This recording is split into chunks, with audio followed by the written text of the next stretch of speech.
My name's Drew Galbraith. I'm the Director of Athletics and Chair of Physical Education at Trinity. My pleasure to host three of my colleagues and friends this evening as we have a conversation about Trinity, Trinity in the world of COVID, and Trinity as we move forward into the third century of our college. Joining me tonight, three individuals who I'm very happy to share this virtual stage with. First, Rachael Schroeder. Rachael's beginning her second season at Trinity as women's soccer coach. Rachael, thanks for joining this evening. Thank you. Also this evening, starting his 27th season at Trinity, that's just over two, a coach of 17 national championship bantam squash teams, legendary Paul Assaiante. Coach, how are you? Terrific. Honored to be here. And finally, with us tonight from the class of 1987, bantam football alum, as well as a parent to a member of the class of 2021 and a member of our athletic campaign committee, Kevin Smith. Kevin, how are you? I'm terrific, Drew. Really excited to be here with you, Rachael, and Paul. Great. Well, thank you. And I know we've still got some of our friends coming into the room this evening. So what we'll do first, before we get to some of the questions that were sent in, as well as the questions that you can offer this evening through the Q&A function at the bottom of your screen. What I'm going to do is kind of go back to March 13th when the sports world stopped. The college started to send our students home for spring break, and a spring break which was then extended into virtual learning for the remainder of the spring term. So I'm actually going to go back a little further to on March 4th. On March 4th, there's a meeting of NESCAC athletic directors, a regularly scheduled meeting. And we spent about the last hour and a half of that meeting talking about COVID, talking about what people were thinking about sending their spring season teams off on spring break trips. And at that point, we were certainly tracking the virus and had some concerns. But afternoon, it hadn't really dawned on me that we would be canceling spring sports as a possibility, that we would not be sending our teams on spring break trips. So over the course of the next week, things escalated quickly. And by the following weekend, we had announced to our spring teams that they were actually, in fact, not going on their spring break trips. And we were going to try and find competition for them in Connecticut, New England. Fast forward another couple of days, and Rachael and Paul can attest to this. We were having meetings in the Tansel room on the second floor of Ferris on a regular basis, updating coaches and saying, well, I just don't think there's any way they'll possibly cancel the NCAA basketball tournament. So I think we're good at least till the end of March.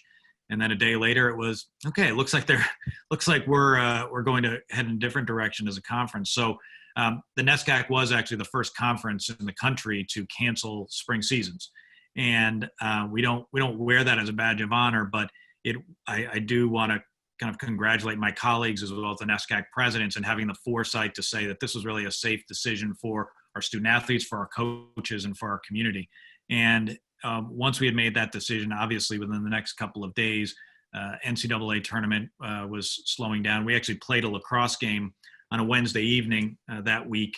And we knew at that point that was our last official competition. Coach Tarnow had asked if if his team could just play this one game, have a little closure. We won the game that evening. Okay, we kind of wrapping it up. We know that's our last competition for the spring. I got home to my house that evening, and that was the night that Rudy Gobert had tested positive for the Utah Jazz and the NBA shut down. So it's amazing how quickly all this escalated. So throughout the course of the spring and summer, we adjusted as a department, became virtual ourselves in lots of Zoom meetings, on a weekly basis, and trying to keep the coaches as clued in so they could keep their student athletes in well informed as we went through the spring. And I think there was a point in mid-April where we thought as a country, as NCAA, NESCAC, that we were really pointing towards playing this fall.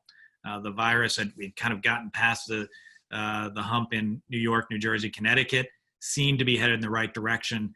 And then kind of post-Memorial Day is when things really took a turn, and suddenly we weren't talking about playing in the fall anymore either. So in early July, NESCAC made a decision that it was not going to sponsor any championships or scheduled play in this fall season.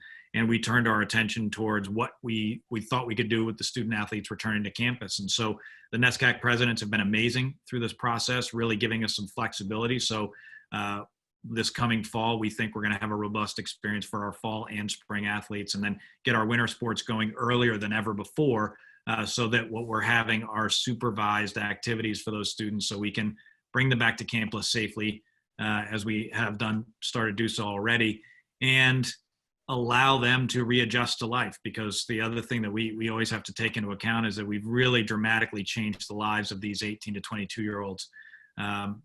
Kevin, who's with us tonight, he's just dropped the son off at college to start his college athletic experience. And, it's very different. And I'm sure he's changed as a young man from back in March when he was getting ready to play his spring season of lacrosse. So something that we're thinking about in a lot of ways. So the question we've gotten quite frequently is, what's going to happen with these teams when they come back? And it's actually a little bit exciting for us. So we've got a COVID action team in our department that includes our head trainer as well as our team physicians, 4 of our coaches, our head strength coach, and a couple of administrators. And that group is really looking at the best practices and the safest way for us to start practicing these sports. And so that group approves all the guidelines for our teams and coaches to work within. So we are going to begin practices on September 18th for all of our fall and spring teams. We imagine that our teams are going to be going four times a week to start, maybe 5 times a week if things continue to go well. We don't believe we're going to have any competition in the fall or spring sports in the fall, but we really want them to have, we believe they're going to get 25 to 35 practices in where they can get together as a group and our coaches can do what they do best, which is teach and really help our students develop not only as athletes, but help them develop in that team setting. So that's exciting for us. The winter sports are going to start on October 15th. They normally start in November. So I know Coach Assaiante and all the winter sport coaches are excited about that possibility to start working with their student athletes earlier. But it's going to be very interesting. We have many athletes who've already moved into campus. For all students who are coming to Connecticut from a hotspot state, they've got to quarantine for 14 days. So unlike some other schools, quarantine at Trinity does not mean you're locked in your room. I've heard of some schools in other states where it's 1 hour a day outside, that's it. We're not that draconian, but we generally want those students to be either in their room, kind of exercising generally on their own or socially distanced from others, get their meals, maybe spend a little time outside and then, go back in and, try and wait out this 2-week window. We know that's hard on students. And I know that there's a number of people in the audience tonight who have sons and daughters who are doing that at various schools around the country. So it's a challenge for those students who are used to working out all the time to have this kind of forced 2-week break, but we think it's safest to make sure that our testing protocol is implemented. And at Trinity, we are testing our students twice a week. So we really believe with that robust testing and the monitoring we're doing around campus, we can keep our campus safe. So I know we had some questions about the football schedule. We won't be playing football this fall. We do plan to be doing everything in our power to play a modified season in the spring. Coach Devaney and I have been talking about that quite a bit. We hope to get for those fall sports maybe half a season in the spring. We think that's a really valuable experience for those students and hopefully some closure for those seniors who really want to get a little more playing in. For other sports like rowing and golf, those students are still going to go off campus to those activities, and they're going to go to our golf team plays out of Tumblebrook and West Hartford. The rowing team is going to go to the boathouse. We've come up with some creative solutions there where our coaches have acquired a number of of single sculls. And so the students will go out in groups of 8 with 2 chase boats to make sure that they're able to get their rowing in without necessarily having that close contact with others. And it's going to be a challenge. This is going to be new for all our students. It's new for our coaches, but hopefully the coaches see it as that challenge. So it's going to be an interesting fall to say the least. But I thought one of the other interesting challenges we've been under for the past several months is no off-campus or in-person recruiting. So the NESCAC has had a recruiting ban in place, much like all of Division I, as well as the U.A.A. has had the same ban in place, which has meant that our coaches have not been able to go recruit in person for obvious reasons for a long time. And also our campuses have been closed to recruiting visits really since the middle of March. And that we believe that's going to be in place at least into the fall. So we'll see when it's safe to remove that ban. But Rachael, to bring you into the conversation here, talk a little bit about about the communication you've gone through with your team over the last several months, and then how it's been, how challenging it's been to recruit students into not only this unknown, but also build these relationships without as much in-person contacts as you might be used to. With my own team, I think from March until now, it's definitely evolved a lot. I think, the way we work, the way they work, them being in school, transitioning to Zoom classes, that was definitely a huge change. And then I think, at the beginning, when people were like, a lot of things were closed, we were really concerned about just like general health, mental health and well-being. And so in the beginning, I would say we definitely, like, between my assistant and I and our captains, we had like a lot of things in place. Like every single Tuesday, we did like a fun trivia or some sort of fun game with the team, and it was whoever was available. Another thing we did for a really long time, actually, for as long as we were allowed to, I ran like some Zoom workouts. And so I did that, like it was open up to all of the women athletes on campus, but it was a lot of soccer players too, but there were like swimmers, everything like that. So we're trying to still keep part of that too, was trying to keep that like community and connection happening at the same time. So I think in the beginning, it was like me and like a lot of other coaches, we felt like, oh my gosh, we need like to give them all the structure and really help them. And then over time, just like in all of your jobs, like you get really zoomed out. And I think then it was like, okay, we need to chill out a little bit and have a little bit less structure. Or how about instead of this big team meeting, let's just do like, I'll just call you on the phone and like talk to people individually and have a text conversation. So that's definitely how I think it evolved. And then obviously as summer happened, like some of my players still had virtual internships. Some of them started like working for like Uber Eats and stuff like that. So they started becoming like way busier. So it definitely changed a little bit. In terms of recruiting, that has been something too that I think you're kind of learning through just trial and error over time. One thing that's been really interesting is that like at first, I think a lot of like these 16 and 17-year-old girls it was so awkward, like me FaceTiming them. Everyone was really uncomfortable with it. And now it's like, you don't skip a beat. And now it used to be that, hey coach, like, can we set up a call? Now it's always, can we set up a Zoom or a FaceTime? So it's kind of cool that it has changed into that. I mean, it's really the only way we can recruit. Like I'll have, sometimes it's with parents, sometimes it's just with the players. I will say that like the earlier part of recruiting, so right now I'm recruiting rising seniors and I'm finishing up with rising seniors and then also recruiting rising juniors.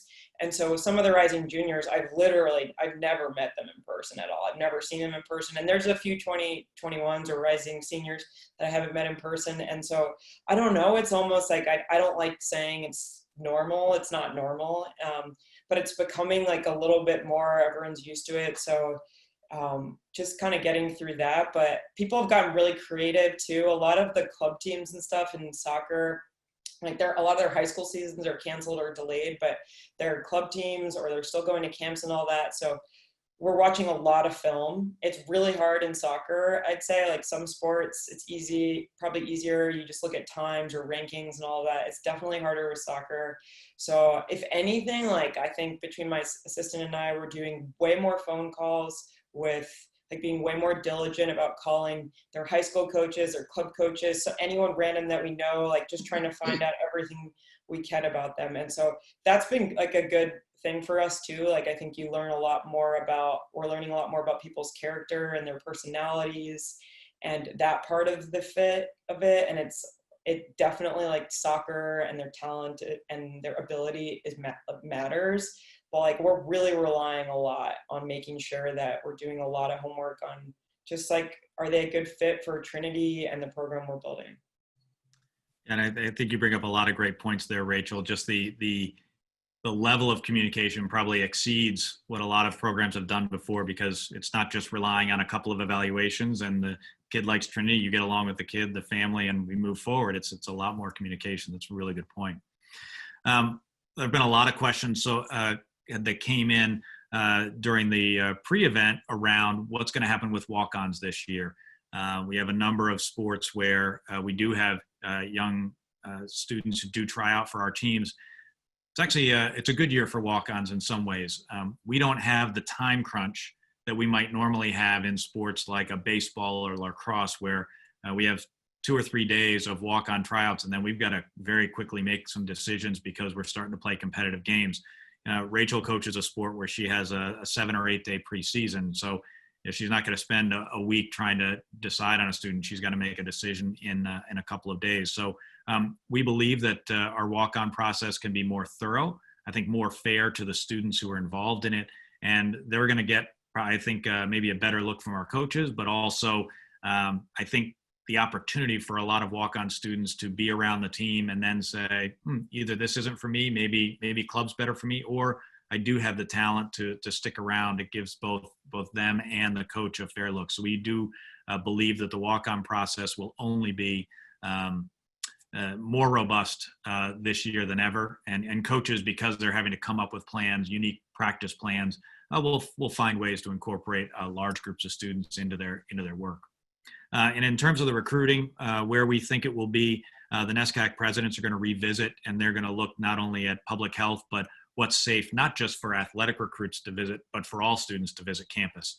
We're very fortunate. We have a new Dean of Admission and Financial Aid, Adrienne Otti, who is an amazing partner for us. And so Adrienne and I talk regularly about what those plans might be, what she's thinking on the admissions front, and she's got some really creative ideas on how we can recruit virtually so that the moment that we are allowed to have students returning to campus, that we're able to flip a switch and we're building on relationships instead of starting new ones. Well, winter sports are going to start practice on October 15th. There's an outside chance that we may have some competition in the fall, but I would say most likely the competition is going to begin after Christmas. So looking late December, January is when we would start pointing towards that. So Coach Assaiante, you're coaching a winter sport. Your team is not only at the top of the collegiate game, but in some cases at the top of the world game. So how have you gone about staying connected with those students and making sure that they're staying on top of their high-level squash game through this long period of time? Well, thank you, Drew. Rachel, you're a very tough act to follow. That was terrific. Well, over the years, one of the things that I've come to understand is the relationships are richest when the coach and the student athlete go through the most adversity.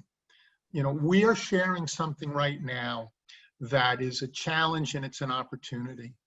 And so we're just checking in on each other, making sure physically we're doing the things we need to do. We have a very diverse team, international and U.S. Grown. The international players are all playing squash in their countries right now. The reopening of squash in America is much slower. So we're just making sure that everybody's in a safe place. As Rachel touched on, the mental health thing is a really big issue. These young people get themselves tied up in knots and don't always realize that they are until the train's a little too far down the track. So we're touching base often, soft touches, to make sure everybody's okay. Everybody's touching base with each other, and we've really been focused on that. And actually, it's a golden opportunity in terms of a winter sport. And one of the problems in NESCAC sports is we have some of the shortest seasons, preparation for seasons, of all of our competitors. And now, for the first time, we really have an opportunity to teach and coach.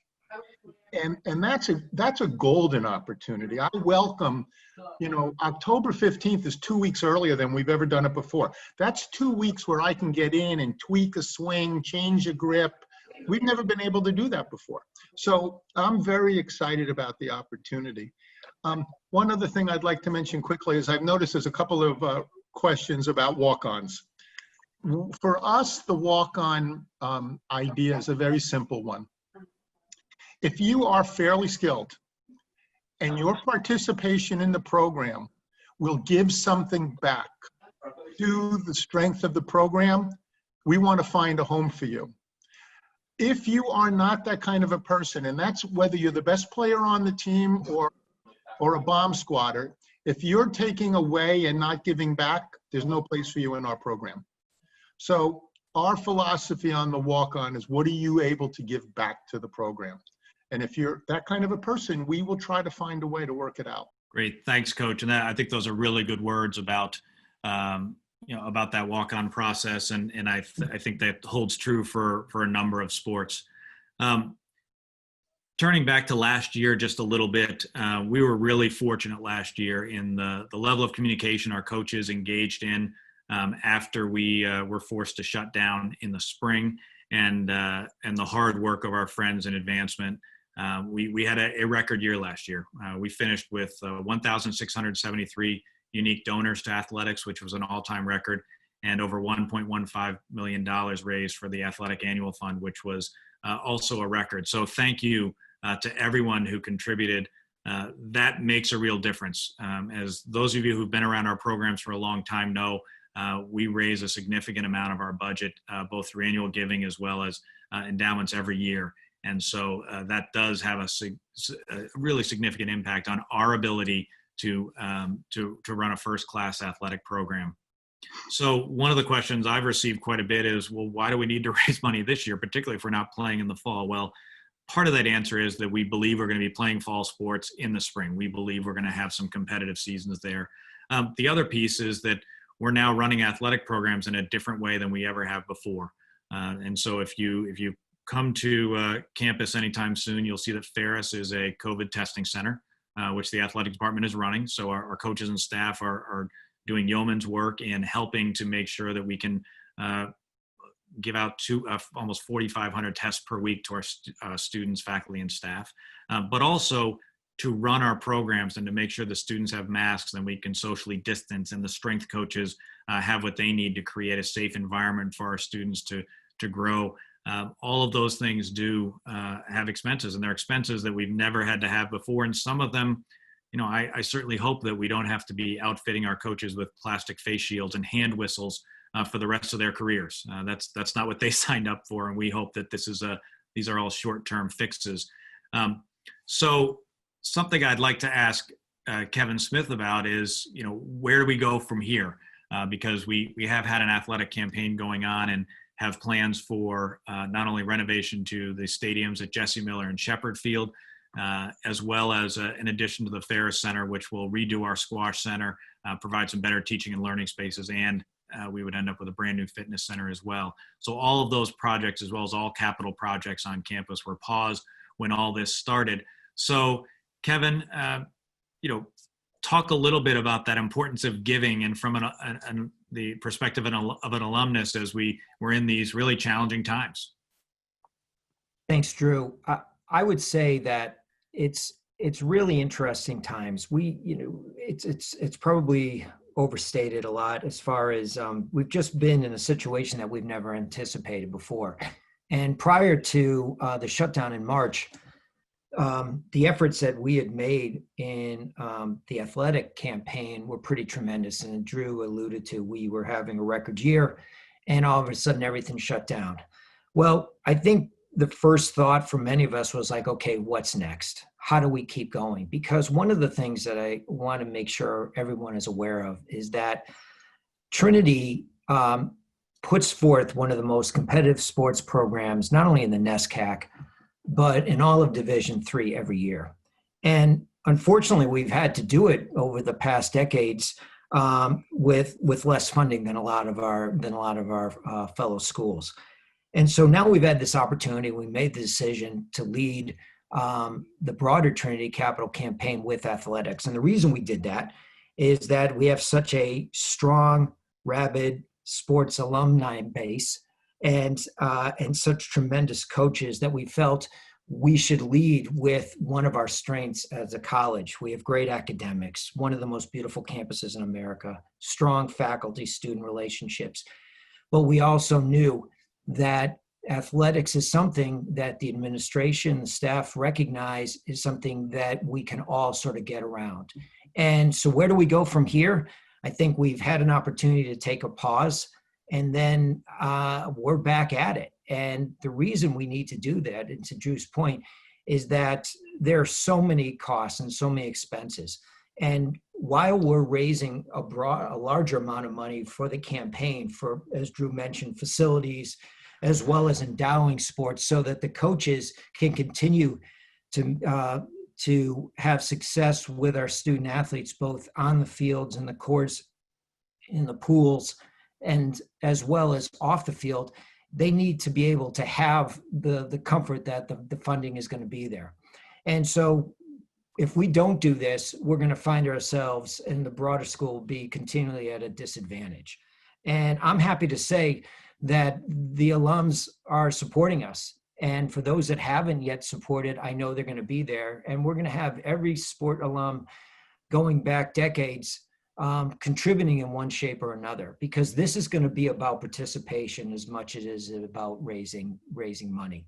And I'll give you one anecdote. We did have a brief mini campaign in the spring for current needs. And what we've done, and we've done this in the past, we went to all the coaches and to the various members of the athletic campaign and made a push for alums to support their teams. And we really weren't sure what we were going to get. We pushed hard, and we hoped that people would still be recognized that now more than ever, we needed the support. And I'm happy to say that we, as Drew mentioned, we had record contributions, as well as what I think is more important, a record number of participants. And when you combine those two, I feel very positive that as we move into the end of 20 and into the beginning of 21, that we're going to continue where we left off in March. We were very close on getting things started with the stadium. We did what we needed to do. I think Drew told me we've got everything signed off, and then everything was put on hold, and we understood that and understood what the college was going through. But we do believe that what Trinity is going through is only going to make us stronger on the other end. And just please continue to support us. I'll be knocking on a lot of doors, and I'm happy to answer any questions. Yeah, we really appreciate the support last spring, because I think you're right, Kevin. We had just gotten trustee approval to move forward with the stadium, and then but 3 weeks later we had the shutdown and everything was paused, understandably. And to have everyone respond to Trinity Athletic Giving Week was really outstanding. So we appreciate all of that. A couple of questions. A lot of people have asked about strength and conditioning. What's that going to look like?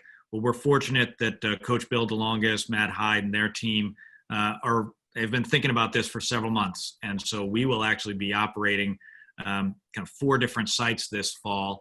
We're going to have a tent outside of Unit D where all of our students will do their warm-ups outside, weather permitting. And so they'll warm up outside and get their forehead temperature check, go inside, do workouts. We've got things spaced out so students can be working out inside and still be on all the racks, et cetera. We've got boxes taped down and everything else.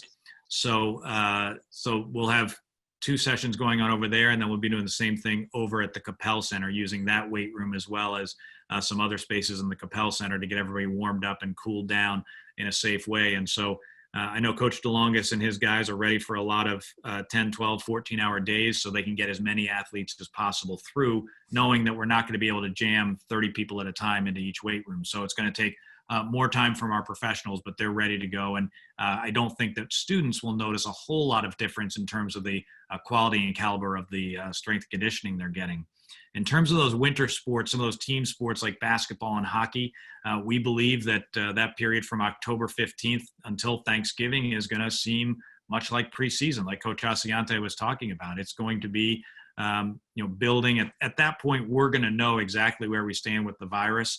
So from that standpoint, those coaches might get the benefit of what Coach Sushner is going to go through with her team, where she's going to be, very slowly progressing. Some of those other teams might be able to move faster in the winter because we're 3 or 4 weeks further on in how our campus is handling the virus and whether or not we have any flare-ups on our campus. So from that standpoint, we think winter sports are going to be generally what they normally look like. Well, they'll build up slowly, but they'll be having regular practices. In terms of whether or not we'll be able to have spectators in the stands come January, February, if I had the answer to that, I probably wouldn't still be sitting in the athletic director's chair. I'd be sitting in Vegas winning money every night. So hard to say. I certainly hope that we can get to a point, and we're approved by the state where we can have some spectators at the end of the winter season, because we know it's important for a lot of families to be able to be there and to support their sons and daughters. So transitioning a little bit, I'd like to ask you first, Rachael. Have you seen your role kind of change as a coach over the past 6-7 months? And then as you think about what it's going to be going forward, taking on some of the life coaching that maybe you didn't have time for as much with your student athletes in the past. But there's certainly been a lot of time without soccer, without face-to-face recruiting. So how have you seen your role change and the role that you've taken on as that life coach for your student athletes over the past several months?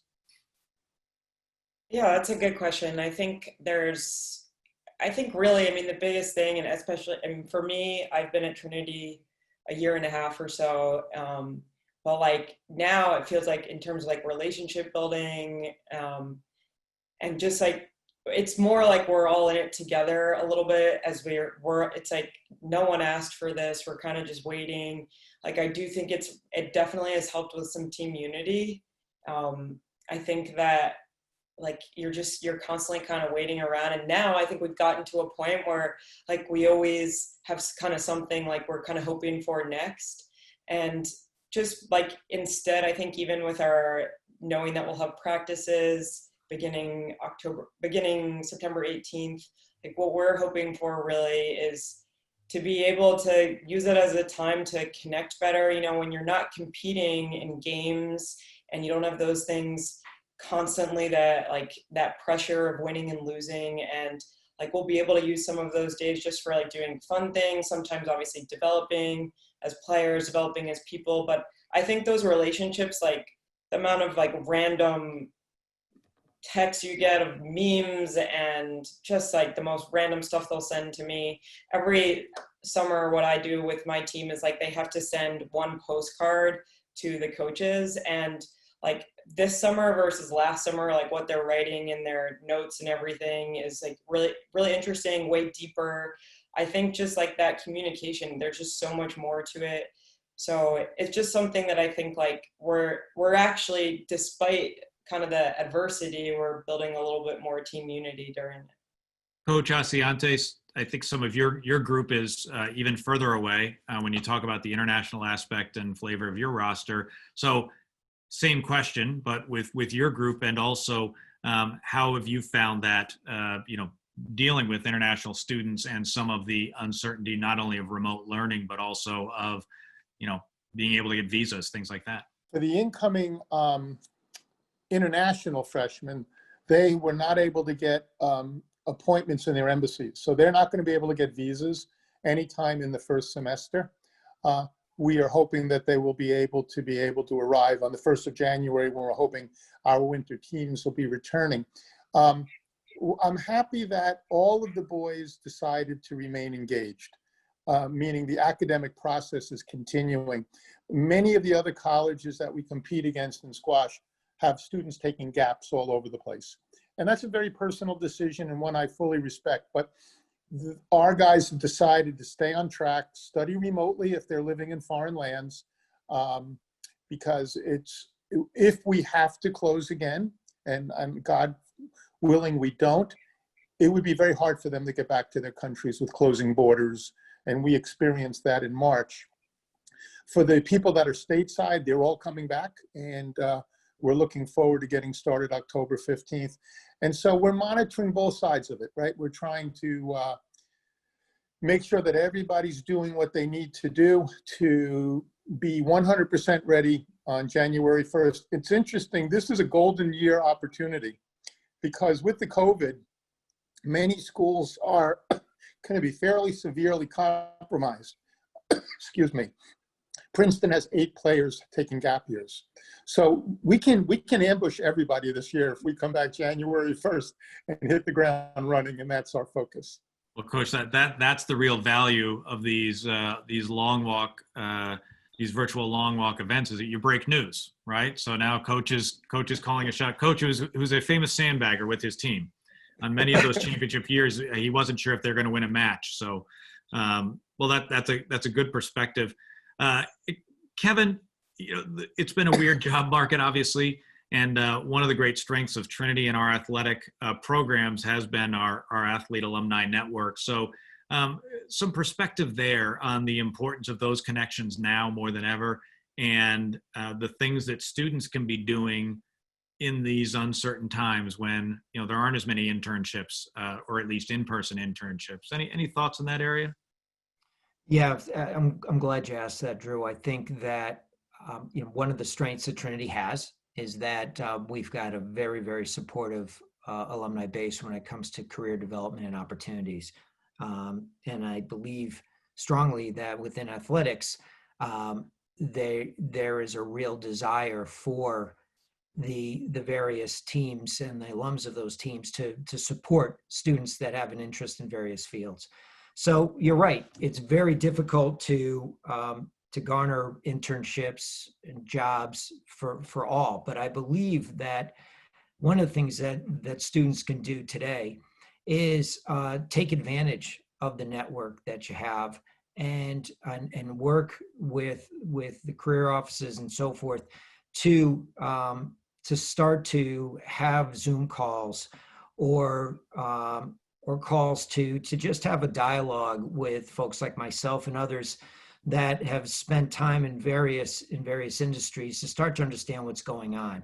And even if there's an alum that may not have something today, they're going to do their darndest to try to get that student to another connection. And so I think my biggest recommendation or a piece of advice to students that are trying to figure out the internships and the job opportunities is don't assume that the first conversation that you have with an alum is going to be the first job opportunity. It really is the start of developing a relationship and having students learn more about the various alums, what they do, and then those alums bringing those students along into various fields.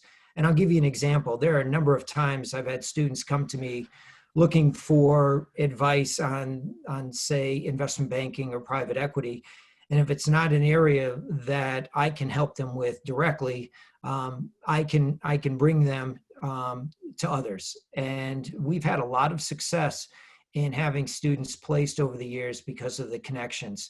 And so my recommendation is to start developing those connections now. And you know what? Employers are doing some interesting things. There are a lot of situations where students had internships canceled outright, and others were allowed to do them remotely. But then there were some that if they couldn't really do it remotely, they still wanted those students to get some exposure to it. So they had different types of lecture series to get those students engaged and learn about the companies themselves. So I believe that there are going to be opportunities if the students remain nimble and creative and are willing to even spend time just learning about an industry, because employers recognize the challenges of the market today. Everyone, just like colleges, you're trying to figure out what the next month, the next semester, the next quarter is going to look like. So it isn't that there aren't opportunities out there. It's more about the timing of those opportunities. So my recommendation is to stay engaged, be proactive with the alums because they're very willing to talk. Don't be insulted if they can't offer you a job immediately, but they can show you some direction and give you guidance to have that next conversation and that next conversation, and eventually you will have success. I did it when I left Trinity. Most of my roles over the years have been through various Trinity connections. So it's a strong network, and get on it as soon as possible. Yeah, that's really great advice, and I think a lot of students have taken heed this spring, and as the market changes, I think they'll be prepared for it. Switching gears a little bit, I know there's a lot of really specific questions that people have about certain sports, about what's going to happen with this group, how's this going to work. We've created a website that we sent out to all of our student athletes, our coaches, We've sent it out to all of our faculty as well, trying to give them a sense of, I would say, the broad strokes of what things are going to look like. We're going to go ahead and paste that website in the chat. So if you have interest, at least it might give you, if you're a parent of a current student athlete, might give you a slightly better sense of what we think is going to happen and what some of the dates and timing is for some of those things. One of the things that I want to make sure we mention is what's been going on in this country around social justice. If you've been to our website in the last several months, you saw that in late May, the head coaches and I put out a statement, an anti-racism statement, and also in support of all of our students of color, and then followed that up with another statement of support for an amazing group of young people in our athletic community, which is the Athletes of Color Coalition. This is a group of young men and women who we support as students of color on our campus, and they're also all varsity athletes. And I was hoping that Rachael could talk a little bit about how that's been as a coach, because we've had to have some hard conversations as a department, as adults, in adjusting, how we react to things and also how we communicate with our students. But it's also, we're all trying to help each other as we see lots of things going on in this country that it's unsettling. And I don't think there's ever been an evening even like last night. These things are very topical, where we have NBA, Major League Baseball, Major League Soccer, WNBA all canceling, postponing games as a statement of protest. So Rachael, talk about that a little bit as a coach, navigating that not only personally and with your colleagues, but also helping guide a group of student athletes through some of those thoughts and discussions and thinking. Yeah, I think it's been really challenging. I think in our own program, we have had multiple conversations, and I think, as soon as the movement really became big, that was something, our players right away, we had a conversation, but it was just the beginning. And I think we have talked a lot about, as a coach and as the coaching staff, we've talked a lot about that we're not experts and we're learning too, and we need to learn from you all. We need to do a lot better a job educating ourselves, and it's been a challenge for sure. And I think that it's hard. And with my own program, we talk a lot about being more vulnerable and having conversations where you are really vulnerable, and continuing those conversations. They don't just happen. So, when in the beginning, I remember we had one big team meeting, and that was a difficult, we learned pretty quickly, yes, we wanted to talk about as a team, but it's really hard over Zoom to do that. With my team of 27 players, that's pretty tough.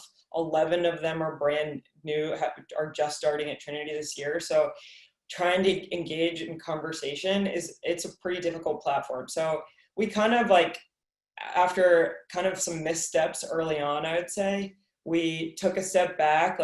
We had some meetings with our captains, some of our leaders, and then heard from some individual players, and we're okay, we need to take a step back. Right now, I think is the time to learn more, and not just right away jump on all of these action steps. Yes, we need to take action steps, and we need to do different things moving forward, but let's think about it. Let's learn more. We don't know yet everything. So we've really been focusing on that. I think that we share resources with each other all the time in our little group chat. We talk about things a little bit. We really encourage small group conversations because I think it's a little more comfortable for people. But we've talked a lot about that. It's hard in the summer when we've been really remote. So I think that one of the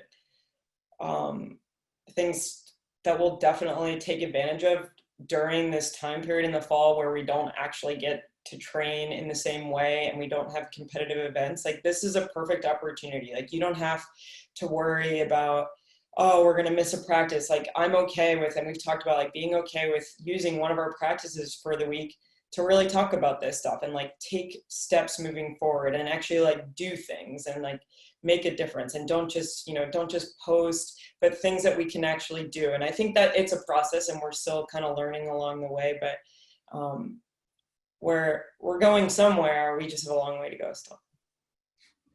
Coach Assaiante, the gray beard gives it away, but you've seen a lot in your coaching career. Anything like this spring and some of the conversations you've had to have with your group? Yeah, it's an unbelievable time, and it's an unbelievable obligation to act as educators. And Rachel kept using the word vulnerability, and today we had a great training session as a department, and forcing ourselves to be uncomfortable and have uncomfortable conversations, and then have these same kinds of conversations with our players, and let them know that we don't have all the answers. We don't have many of the answers, but we're trying to learn with them. We're trying to learn to be better people in the community.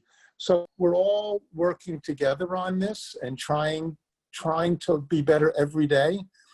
I've never seen anything like this where I think God's angry at us. I've just never seen so many things, day after day after day. But all of these are truly opportunities. And I'm glad that we're going to have a chance to grow as people and as a team and be better on the other side of it. It's exciting. Kevin, as a parent, you've got the parent of a rising senior at Trinity. You've got a son who just started college or dropped off at college this week at another institution. As a parent, did you ever imagine that you would be sending two kids off to college at the hopefully the tail end of a pandemic, with all the other things going on in this country? Maybe talk a little bit about your comfort level sending your daughter back to Trinity this fall, albeit as a student who's experienced Trinity for 3 years prior, but talk about that a little bit. I would say that my daughter's situation might be a little unique in that, I've had her on that campus, for 22 years at different times. So she's pretty comfortable with Trinity. And I think as far as just the current environment, yeah, there was some concern on our part, just knowing, how schools are going to handle not only the pandemic, but how we address the social issues that are going on. And honestly, my wife and I got comfortable with it, just knowing that Trinity specifically is using these very unprecedented times as an opportunity to really use a college environment to gain that exposure and to have those honest conversations, and to also recognize that this is a tough time, right? I think there are a lot of young people going back for their senior year that are pining for the old days. But I do believe that a lot of good is going to come out of this. And I believe that most of the students that are coming back to Trinity feel that way. And as a parent, I just feel very good knowing that Trinity has spent a lot of time on programming, on safety, and putting pretty high expectations on the students to really toe the line, and to use this as an opportunity to have candid conversations while being socially distant, have a good time, but also be respectful that we need to keep everybody safe. With my son going off to a school I don't know as well, I think that he's in a similar boat where they're really just trying to figure it all out. And you see something new every day, whether it's the awful situations that seem to be happening on a daily basis around social issues, as well as the pandemic, that this is hard on this generation. And it's hard for parents to sort of relate to it. But I do believe that schools, this is probably the best place students could be right now. are on college campuses, because I do believe that universities and colleges were made for situations like this. And I do believe that the students are going to come out of this in much better shape. And I do believe that hopefully we're going to start to see some changes. Yeah, and I can certainly, I'm sure Paul and Rachel could both attest to what's seemingly like a roller coaster in our departmental Zoom meetings. There have been times of high optimism and times where I feel like we're all picking our jaws up off the floor and trying to figure out what's next. And we've started to have people back in the department. As I mentioned, we're running the testing on campus, and so our coaches are playing a support role there. And for many coaches, the first time I've seen them since March has been in the past few weeks. And most of us are gregarious in this business. We enjoy personal connection. We enjoy seeing people and having people to interact. And it's something we don't get from Zoom. So I think we're all relishing the opportunity to get back to a little semblance of normalcy, even if we're going to be, Rachel's going to be talking to her team in the first coaches circle, and they're all going to be wearing masks. I think we can live with that. So maybe for a second, Rachel, talk about, kind of a hope and dream you have for this fall, especially. There's not competition waiting right around the corner. So it really is a developmental period, as you've talked about. So, but what's something you're really excited and really optimistic about for the coming fall with your team on campus?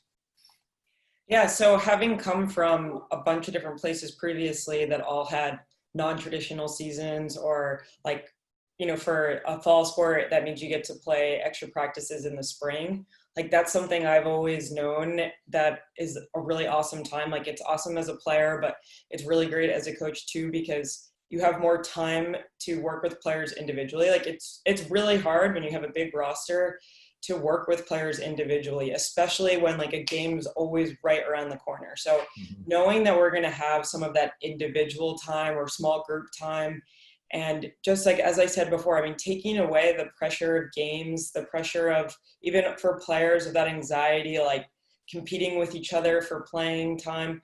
When you take that part away, I love that. Like, you want to be competitive, and I think you need that, but it's also like a really important time to be able to develop. And, at some of the previous places I've worked at, when you get those times too, like, you don't have to feel pressured, like in that 2-hour time frame or hour and a half, whatever it is. Like, you don't have to get every single thing done. Like, you just focus on the things that you want to do. You can have good conversation in the beginning and the end. Like, there's no, everything is just like a slower paced.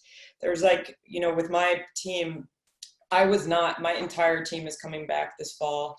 All 27 of them, all 11 first years are coming in. And like, I didn't spend any time trying to convince them to come and stay on campus at all. Really, what happened was I was talking about, well, actually, like, without games, and this is kind of like a spring season that other schools get to have out of our conference, and like, it's actually really fun. Like, people love it. Everyone loves it. Like, and as a coach, obviously this is really selfish, but as a coach, like, people without playing time on the line, like, you develop a really different relationship too. And I think sometimes that happens over time, but being able to have this experience it actually is really, really fun. And like, being able to develop and see where you start from like day one till the last day of our season is really cool. So I'm excited about that. I'm excited. Like, I think that, if we do get to play in the spring, this is a great opportunity for our leaders on the team to really like build that voice. So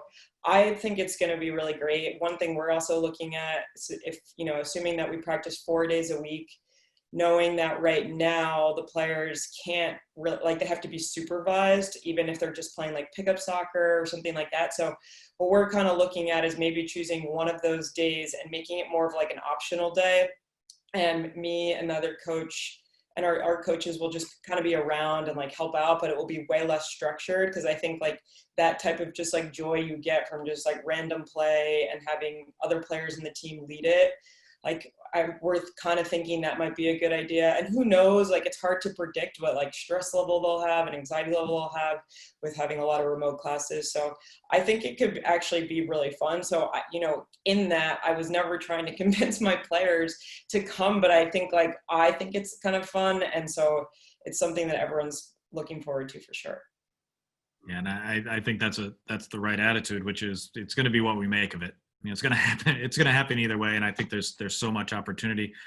What about you, Coach A? I mean, you're in a different spot where we think that we're going to play winter seasons. We're certainly intending to, and well, they might be slightly shorter. They could be pretty robust. So, what do you hope for the fall, and then how optimistic are you about the winter and a real season? Well, as coaches, we have to be optimists. We have to be somewhat pragmatic, but we have to be optimists. I think we're going to give these people something this winter. We're going to have a chance to go out and compete. We're looking forward to that. We're going to raise the bar as high as we can. It's interesting. We recently had a college squash conference call, and they went around the room and they asked everybody, "What do you miss most?" And all of my colleagues said the same thing. "Oh, wow, I miss squash. I really miss the game of squash. I miss being on the court." When they got to me, I said, "I don't miss squash at all. I just miss my players." And so just to have them back or remote, whatever we can do and share, life is not fair. We're learning that now, but we can make it the best life we can. And so I'm just looking forward to just being in the water with them and enjoying the journey. Well, and that's really well put. And it is those connections, those relationships. Kevin, you're a lot like me, where a lot of fall Saturdays and fall weekends have revolved around competition for the last 30, 40 years of your life. So I'm not going to put you on the spot and ask you what you're going to do on that first Saturday with no game to go to. But what about you? When you think about this as an alum, and certainly a proud alum of our football program, we aren't going to have those Saturdays on Jesse Miller Field, but what are you looking forward to as we think about Coach Devaney and his group getting ready to potentially play a spring season in 2021? Well, you're right. It's going to be really strange. It started feeling. Maybe time for a new hobby. Yes. I've been told by many that I need to develop new hobbies with the current situation. But I will tell you, I think that the thing that I'm most excited about is being able to support Coach Devaney and the team in other ways. Whether it's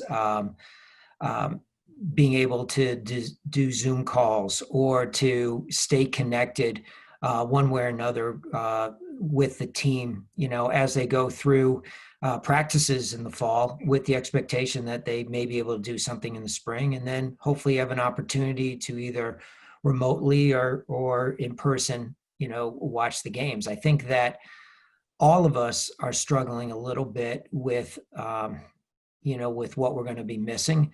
But I do believe that there will be opportunities for us to connect in different ways. I definitely will miss, the tailgating and the camaraderie. But there'll be other opportunities. There'll be opportunities down the road. And I think what we need to do is just make sure that we're there to support folks emotionally through this. And we'll figure out a way to move forward. But it's going to be different. But as Paul so eloquently said, it's going to be a journey, and we just have to decide how we want to make the most of the journey over the next couple of months.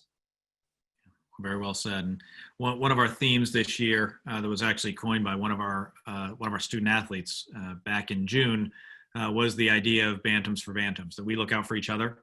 That we reach down and pull up when we can. We do that as colleagues. We do that as coaches for our student athletes.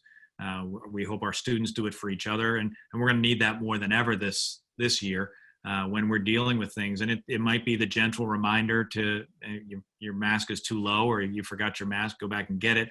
But it's also those things that you talked about, Kevin, around jobs. It's the things that Rachael talked about with the communication with their team. And it's the things that Paul does with his alums and all of his student athletes all around the globe. And so we're all very excited about what's to be this year. I thank everybody for joining us for this conversation. Rachael, Kevin, Paul, thank you for giving up a Thursday night. We appreciate it. I certainly do personally. And to everyone out there, this is being recorded, so it'll be on the virtual long walk, which you can find on the under the alumni page on the Trinity website. And by all means, if there's anything we can do in the athletic department, you can reach out to us at any time, and we'll certainly get you an answer.